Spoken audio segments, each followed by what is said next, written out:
Assalamualaikum warahmatullahi wabarakatuh. Saya Endetri Maulana, mahasiswa UIN dari Prodi Hukum Pidana Islam dengan NIM 10.221.0009 HPI kelas 6B.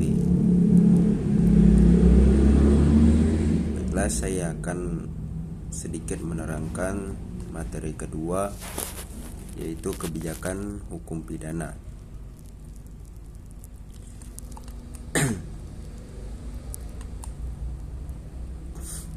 Pengertian kebijakan hukum pidana yaitu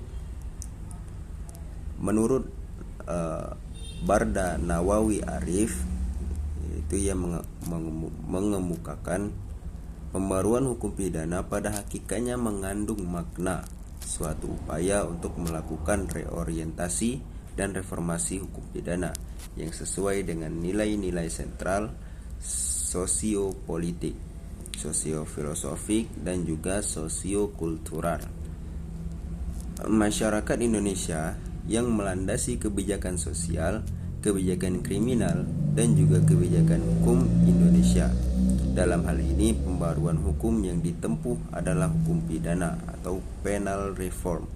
Jadi pengertian pembaruan hukum pidana tersebut yaitu pada hakikatnya mengandung makna suatu upaya untuk melakukan reorientasi dan reformasi hukum pidana, yaitu sesuai dengan nilai-nilai sentral sosial politik, kebijakan kriminal, dan kebijakan hukum.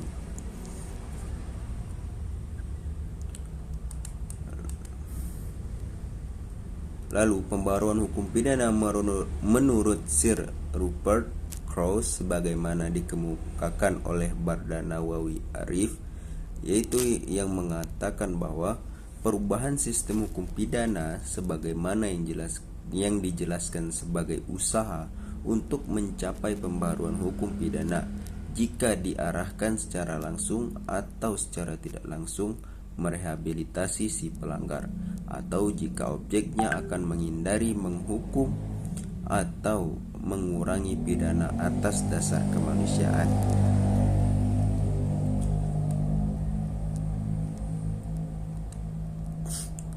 Lalu yang kedua, pengertian korporasi.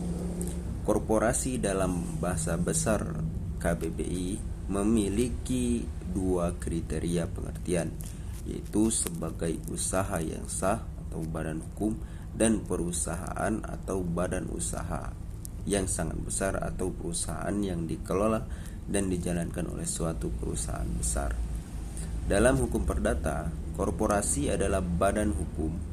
Menurut Subekti, badan hukum pada pokoknya adalah suatu badan atau perkumpulan yang dapat memiliki kekayaan sendiri dan dapat digugat atau menggugat di depan hukum.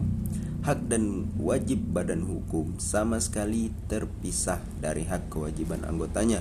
Sedangkan dalam hukum pidana, KUH pidana pada dasarnya tidak memberikan definisi terkait korporasi. Namun sebutan korporasi sendiri lazim dipergunakan di kalangan pakar hukum pidana.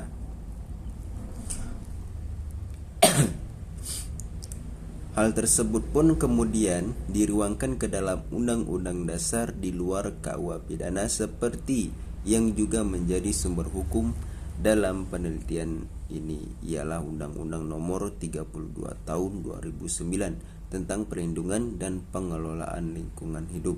Dalam undang-undang ini, korporasi diistilahkan dengan istilah badan usaha, baik yang berbadan hukum maupun yang tidak berbadan hukum. Lalu selanjutnya, korporasi sebagai subjek hukum pidana. Subjek hukum adalah subjek yang dapat melakukan perbuatan hukum. Subjek hukum terbagi ke dalam subjek hukum perdata dan subjek hukum pidana. Subjek hukum perdata adalah manusia atau manusia atau dua individu atau perseorangan, yaitu natural person, dan badan hukum legal atau legal person yang dapat melakukan perbuatan perdata, baik perbuatan yang menyangkut hak perdata maupun kewajiban perdata.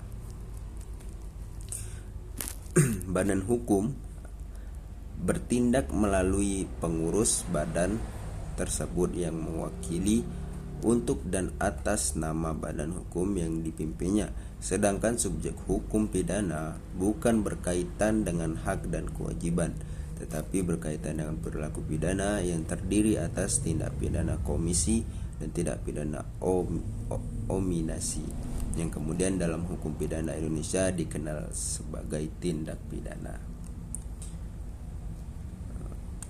Kesimpulannya yaitu kebijakan hukum pidana merupakan suatu peraturan hukum yang dirumuskan dan ditetapkan oleh badan-badan yang berwenang sebagai suatu pedoman atau hukum positif bagi masyarakat maupun penegak hukum yang bertujuan untuk mencegah dan menanggulangi suatu kejahatan.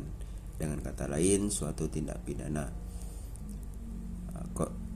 Usaha penanggulangan kejahatan dengan hukum pidana pada hakikatnya juga merupakan bagian dari usaha penegak hukum, khususnya penegak hukum pidana. Oleh karena itu, sering pula dikatakan bahwa kebijakan hukum pidana merupakan bagian pula dari kebijakan penegak hukum, law enforcement policy. Sekian, mohon maaf atas kesalahan saya. Wabillahi taufiq wal hidayah. Wassalamualaikum warahmatullahi wabarakatuh.